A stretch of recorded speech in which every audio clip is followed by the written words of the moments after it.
aussi dû aujourd'hui au regain de popularité que le Jaraaf a connu ces dernières années. Depuis que nous avons commencé à recevoir au stade Iba Mar Diop, après nous avons constaté donc des incidents. Bon,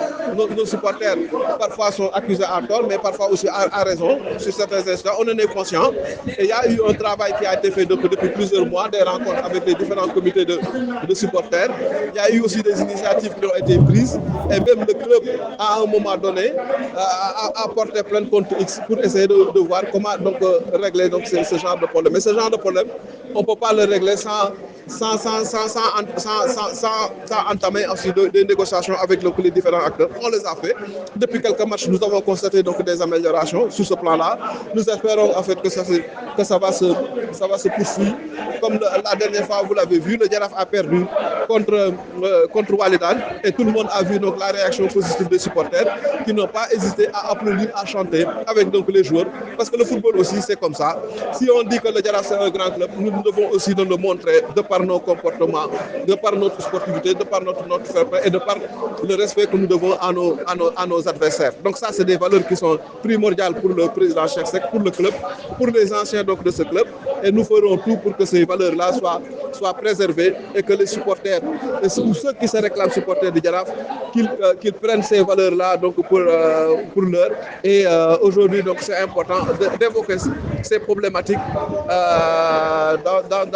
dans ce panel que nous avons tenu à organiser. Et je tiens aussi à remercier donc, le professeur Sakho, qui est un membre aussi du Jaraaf, que les gens ne le savent pas. Et également Ablaye Thiam, que tout le monde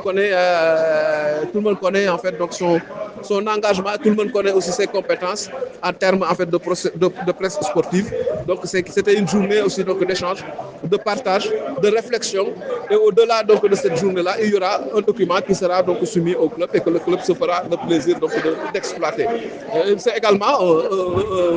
tout le monde le sait, c'est une opportunité pour les supporters de se retrouver, de communier, de discuter et de renforcer donc la solidarité. Et c'est aujourd'hui quelque chose pour moi, c'est une journée positive pour le Jaraaf.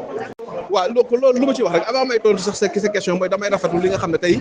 moom le comité national des supporters donc jël comme initiative mooy organiser donc panel objectif panel bi nag mooy dafa doon pour réfléchir naka la comité national des supporters naka la ñu mën a yokk donc seen koom-koom naka la ñu mën a am donc autonomie donc financière parce que tey jii ñoom dinañ jël ay initiative yu bëri seen activités yu ci bëri club bi daf leen di subventionné mais ñoom jóg nañu xalaat ni ñoom war nañu mën a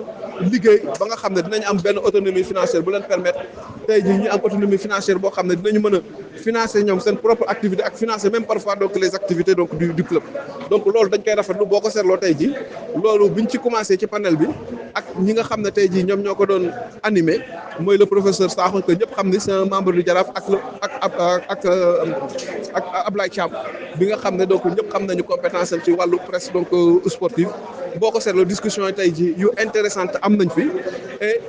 ay idées génn nañ fi pour rendre autonome donc le comité national des supporters idées yooyu nag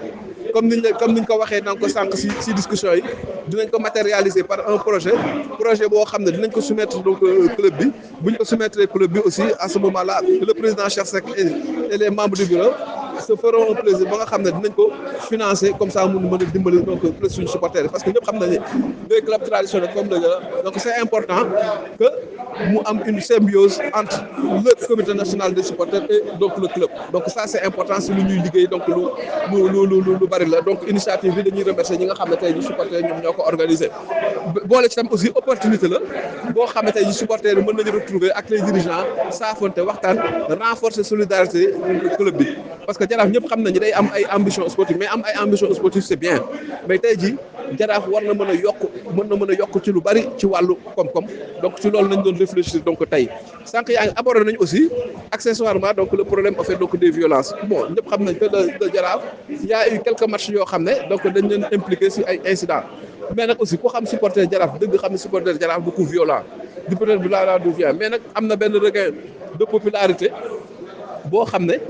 am na ci Jaraaf donc depuis 4 ans 5 ans la plupart donc de nos supporters ce sont des jeunes supporters ñoo xam ne dañoo xër mais am na liggéey boo xam ne aussi bu am solo boo xam ne club bi def na ko yenn comité national des supporters def nañ ko pour essayer en fait de pacifier li nga xam ne moom mooy le mouvement national des supporters am na ay décisions yu ñu jël yoo xam ne gëm nañ ni dina contribuer à li nga xam ne tey jii moom mooy yenn violence yu ñuy xool te ñu siy tudd Jaraaf donc mu bañ tee am parfois nag aussi nañ leen tudd yoo xam ne defuñu ko mais am na yoo xam ne nañ leen tudd yoo xam ne donc suñu yenn supporters yi donc ñoom ñoo